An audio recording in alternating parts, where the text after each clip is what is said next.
Hello and welcome ulit sa ating programang You Shall Know the Truth. At ito naman po ulit si Erwin Silva, ang iyong lingkod. At ngayon naman po mga kaibigan, atin naman pong i-continue yung ating video about sa Proof Diet of God po.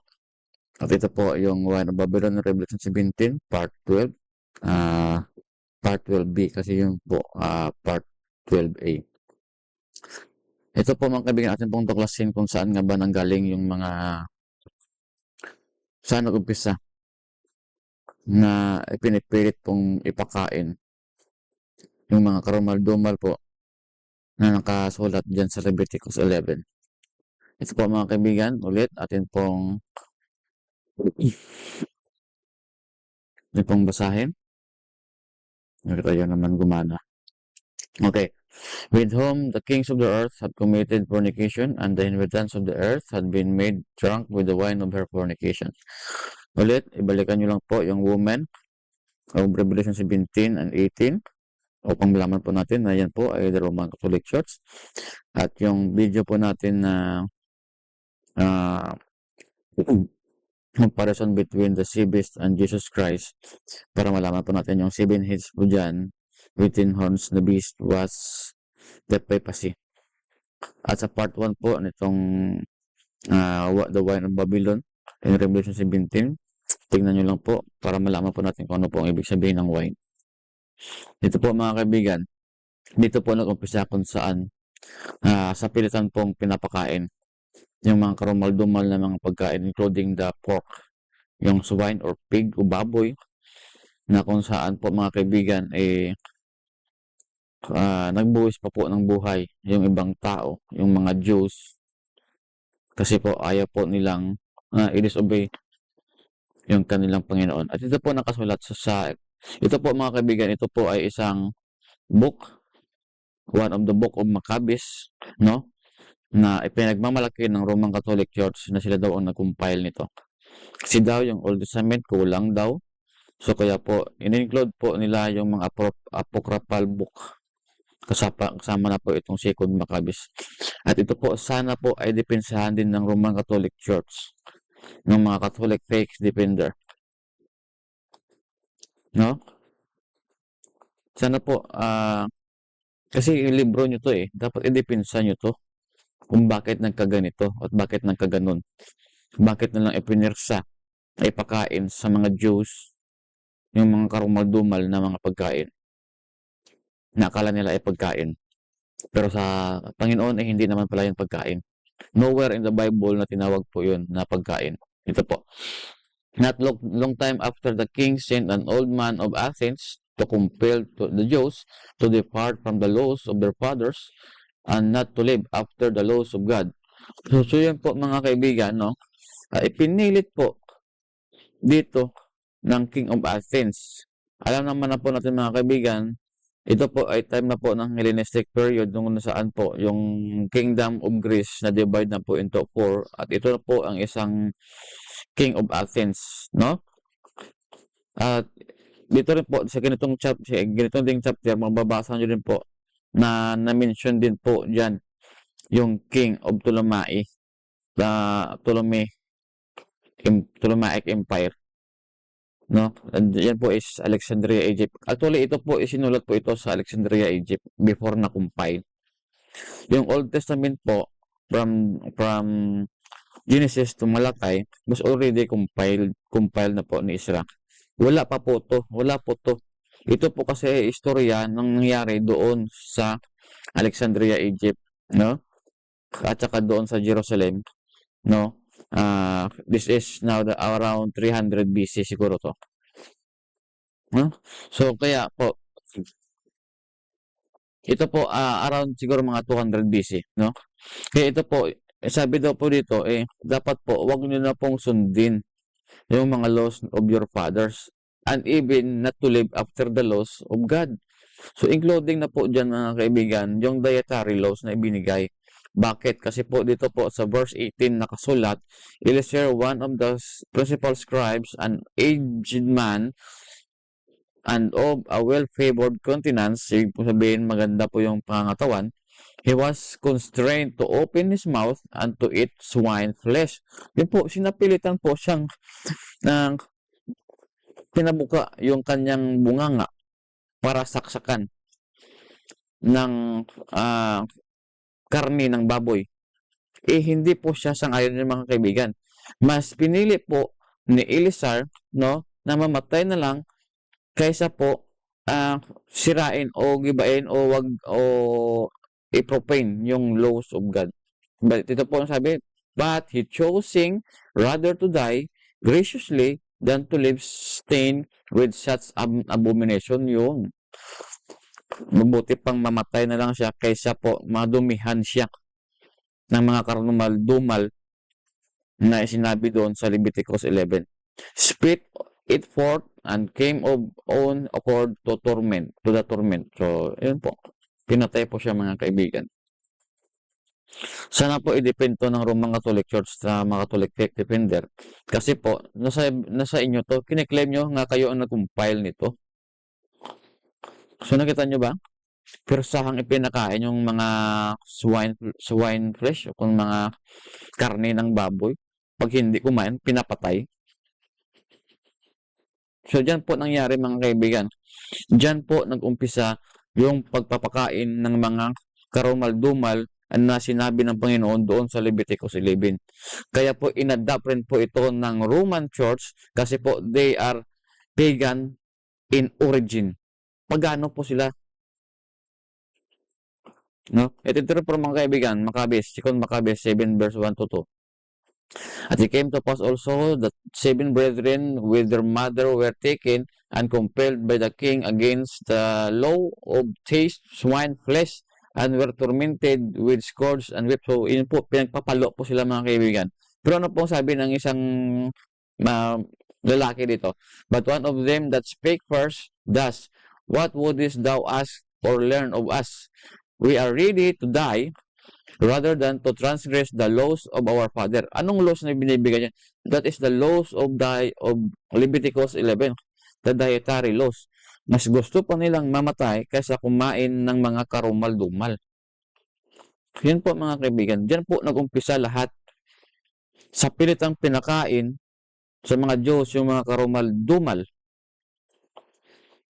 Pero po, mga kaibigan, may nanglaban po kasi dito sa kanila eh. Kaya po natalo po itong mga taong to. At doon po nag-umpisa yung Feast of Hanukkah. Ang 168 BC. No, natalo po ng mga Maccabean dynasty itong mga taong to. That's why yung pag-practice ng mga pagkain ng mga karumal-dumal inawala po sa kanila. But still, meron pong empire kung saan sila din po ay kumakain ng mga karumal-dumal at yan po ang Roman Empire. Diyan po nanggaling ang Roman Catholic Church.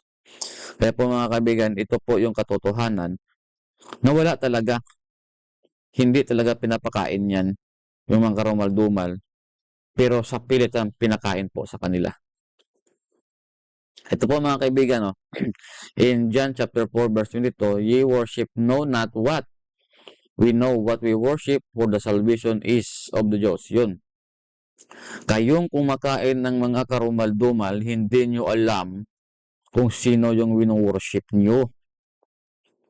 Pero yung mga taong hindi kumakain ng karumal-dumal, alam nila kung sino yung wino-worship nila. Kasi ang salvations nanggaling sa mga Hudyo. Kung ang salvation galing sa mga Hudyo, tanggapin po natin. Atin pong i-embrace yung dietary laws na ibinigay ng Panginoon doon sa Leviticus chapter 11. Huwag nyo pong i-ignore yun. Kaya po, ang sabi ni Pablo sa Romans 1:16, for I am not ashamed to the gospel of Christ, for it is power of God unto salvation, to everyone that believeth, to the Jews first, and also to the Greek. Yun. Yung gospel po, ibinigay po doon sa mga Hudyo. Pagkatapos, ibinigay din po sa mga Grego, sa mga Hintel, kumbaga. Kaya po, mga kaibigan, yun po, kung ano pong mga dietary laws na ibinigay doon sa mga Hudyo, dapat din sundin ng mga Grigo kasi ibinigay sa ng Panginoon sa kanila una. Tapos i-adapt lang yun ng mga hintil. Kaya po yung Romans chapter 14 po diyan na sinasabi nila na mga pagkain, yun po ay pagkain according to the Leviticus 11. Para sa kanila po kasi, pag sinabi doon na pagkain, sa isip nila, kasama na doon yung mga karumal-dumal. Kasi, usual, ano na sila, ah, sanay na kasi sila na kinakain yun. Kaya sa kanilang isip, pag once na meron silang nabasang pagkain sa Biblia, especially in Romans chapter 14, kasama na po doon yung mga karumal-dumal kasi kinakain po nila eh. Pero nowhere po in the Bible na nagsabing Panginoon, ngayon po ay makain na. Karumal-dumal nga eh. Ano ba ibig sabihin ng karumal-dumal? Hindi ka tanggap-tanggap. Hindi mo nga katanggap-tanggap yun eh. Tapos sa Panginoon pa tanggapin niya. Kasi sabi daw nila, iba kasi yung pamumuhay ng mga Hintil kaysa sa mga Diyos. Kaya po kung ang mga Gentiles po kumakain ng karumal-dumal, para sa kanila sumasang-ayon ng Panginoon kasi sabi nila iba yung pamumuhay nila. Para bang ganito, kahit sige total sabi para po sa kanila parang ganito din po yung ginagawa ng Panginoon. Total nung namulat kayo na kumakain ng karumal-dumal, sige kainin niyo na lang kasi iba yung pamumuhay niyo sa pamumuhay ng mga Hudyo. Ganun ba 'yun? Sasang-ayon ng bayan pala yung bayang sasang-ayon ng bayang Panginoon sa inyong pamumuhay? Para niyo pong ginagawa na para niyo pong ina-under yung Panginoon. Para bang sinasabi niyo na ah, mas mas powerful pa yung inyong mga custom kaysa sa Panginoon. I hope na-get niyo po yung ibig kong sabihin mga kaibigan. Kaya po nakakalito po yung kanilang mga doktrina kasi po polluted na po yung kanilang mind. Kasi po kinakain po nila yung mga karumal-dumal na hindi dapat kinakain. No? Kaya po hindi po nila maintindihan in spiritual sense, hindi po nila maintindihan yung mga nakasulat dito sa Biblia kasi po polluted na po, sira na po yung kanilang mind sa kakakain ng mga karumal-dumal. Kaya po ito mga kaibigan, sabi ni San Pablo, no, which in time past, we are not a people, but we are now the people of God. I think nawala yung chapter, yung verse 9 dyan. Yung verse 9 po dyan mga kaibigan, ito na lang, atin na lang pong tignan. Magawa na po tayo ng isa pa. Ng isa pang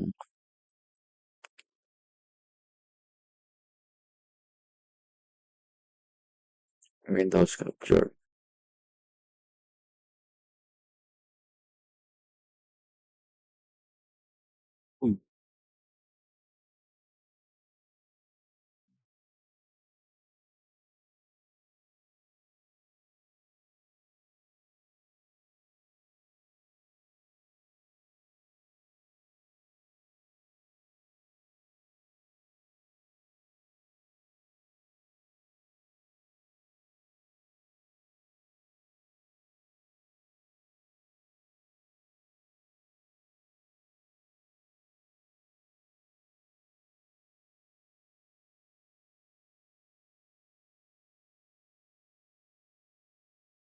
Ito po mga kaibigan, tignan nyo po.